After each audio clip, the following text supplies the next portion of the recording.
and under mathematically perfected economy.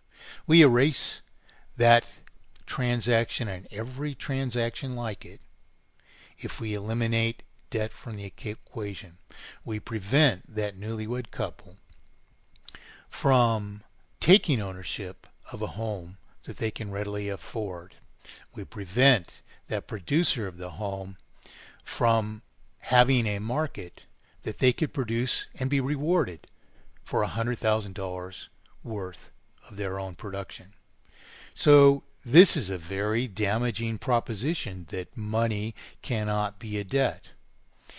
Worse, it doesn't solve the problem either of interest. Who solved the problem of interest? The person who introduced the idea and proved the idea of the obfuscation of the currency and how it is terminal. So, did this author of this video, Money is Debt, did they ever produce computer models which prove this thesis of inevitable failure under this obfuscation of the currency? Of course not.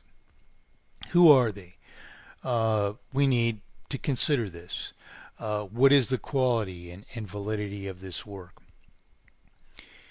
We all, in our learnings of history,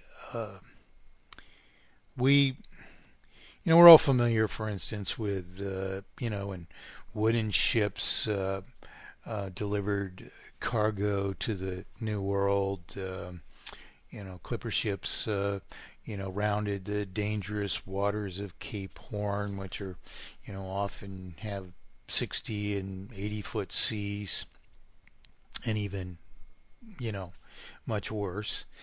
And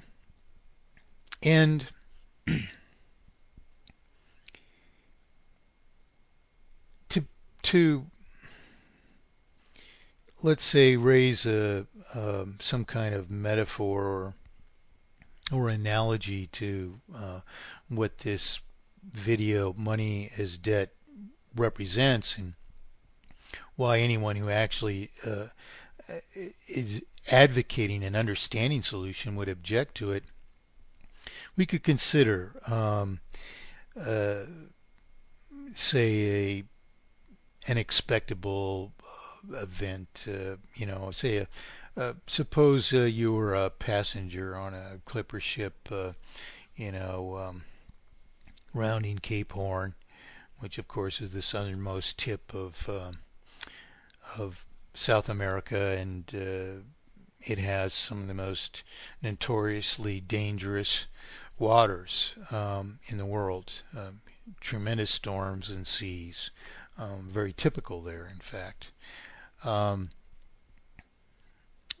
Actually, I knew a woman who'd, Jackie Gray was her name, had rounded Cape Horn a number of times. She was raised on a schooner, which was named the name of it was the Wanderbird. So I've actually heard, personal stories of events of the time. And, when you build a large vessel out of wood and it's, stressed by all the impacts and movements of heavy seas, a ship can actually disintegrate. A ship of that vintage, it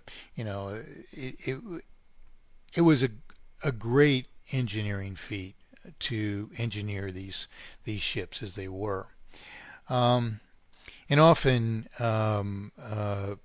they suffered substantial structural failures. They were dismasted, and of course, the captain had to understand the engineering of a ship in order to minimize stresses on it in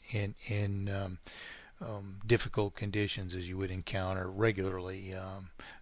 Potentially terminal conditions as you would encounter regularly at in rounding Cape Horn, as they used to say. So suppose you were on one of these ships and you're below deck, and There were a number of crew down there because they had carpenters, they had people who would repair the ship, and they had materials for repairing a ship as it, negotiated its, lengthy and very threatening course to its eventual destination. So you're below a ship, and it's in these 80-foot seas, and the hull is taking a tremendous pounding. You can hear it all working away, and so many vital parts of it are stressed to the max. And all of a sudden, something at the footing of one of the masts gives way, and if it goes, it could take the other mast with it. And these carpenters, who need to be quite good engineers in order to succeed in ongoing repairs. And of course, they hear this huge crack of something giving way, and they rush to the spot, and they discover this, and you're a passenger, and there are many other passengers there.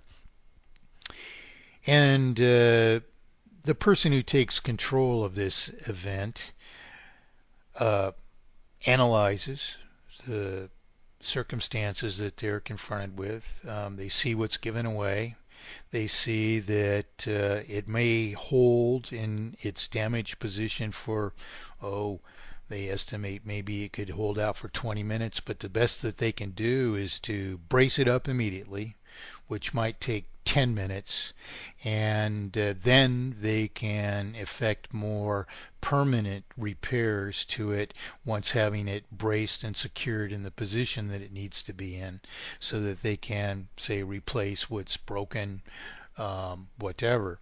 And you're observing this, you're a passenger, and there's other passengers observing this, and they've ordered you out of the way, and you're observing from a distance, and you're not really a master of the physical stresses that the ship is subjected to, which are things that are learned and contemplated, and this is no time or place for fooling around. It's serious. So this carpenter sets about to repair this. No one has to order him to do that. He might have 20 minutes, he might have 10 minutes for all he knows, but he knows he can brace it up in 10 minutes, and if it doesn't go, he will have saved the ship.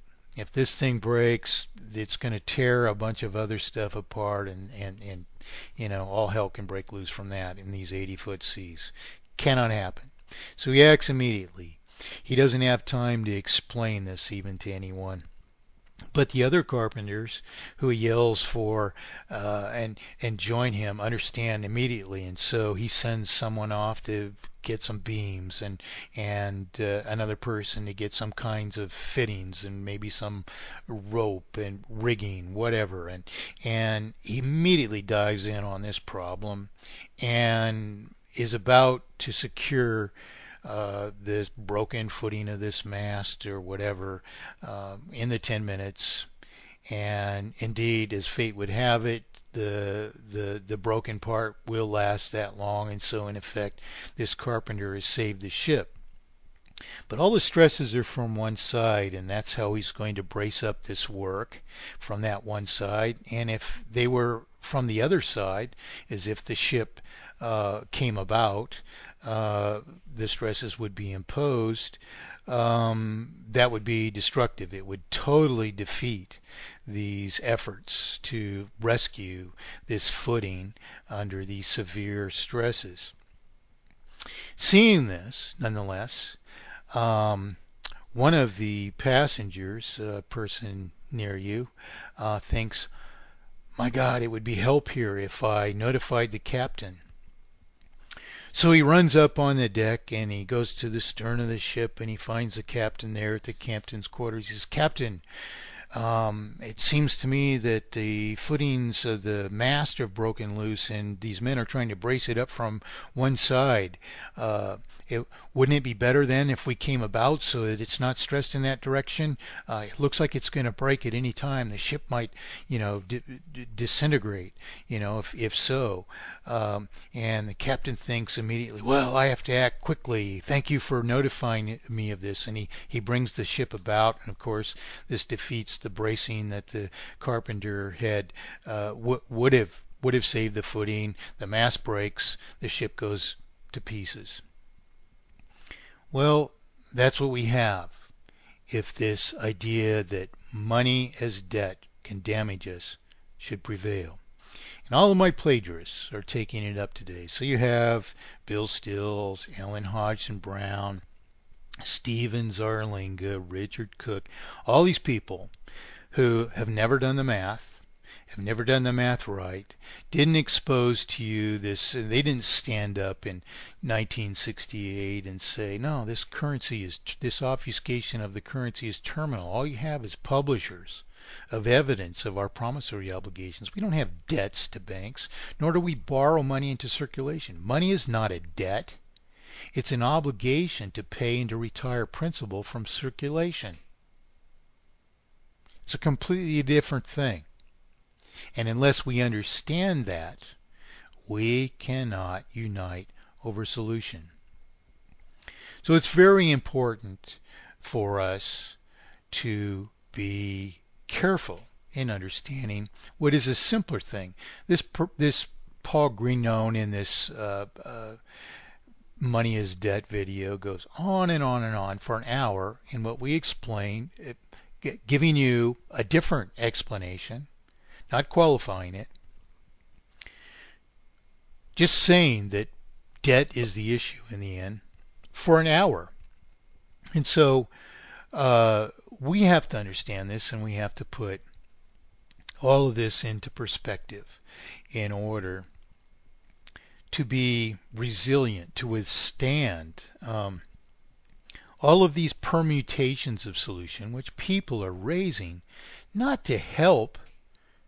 If Paul Greenone was about helping, why didn't he ever even consult with me in borrowing from my work to produce a different deduction which can't even serve us, which not only cannot even serve us, which can only lead us astray?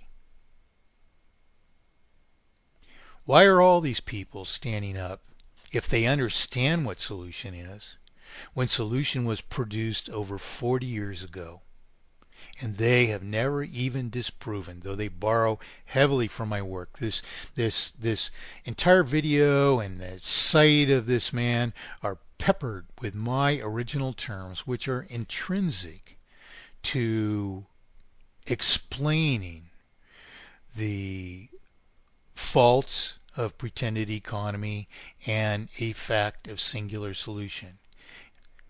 Why, if these people are unable even to disprove this proposition of one and one only solution, one solution to inflation and deflation, it's elementary second grade math. If inflation is defined as an increase in circulation per goods and services, and deflation is defined as a decrease in circulation per goods and services, then indeed it is obvious there is one and one only solution to inflation and deflation, and that is to maintain a circulation which is always equal to the remaining value of represented property.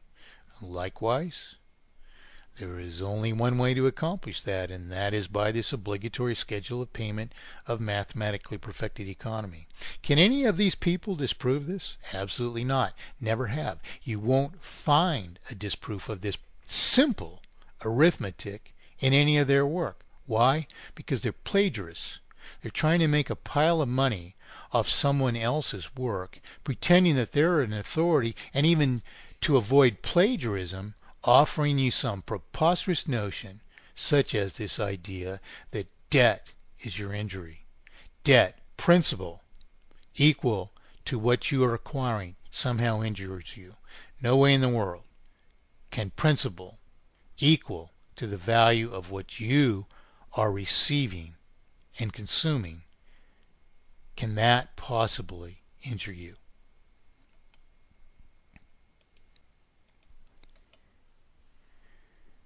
So who is this person, Paul Greenone, who has produced this video? What are their credentials, if any? And I'm not saying they need a PhD from some school of economics, because that in fact would be a badge of a fool who believed the lie without even any reasonable questioning.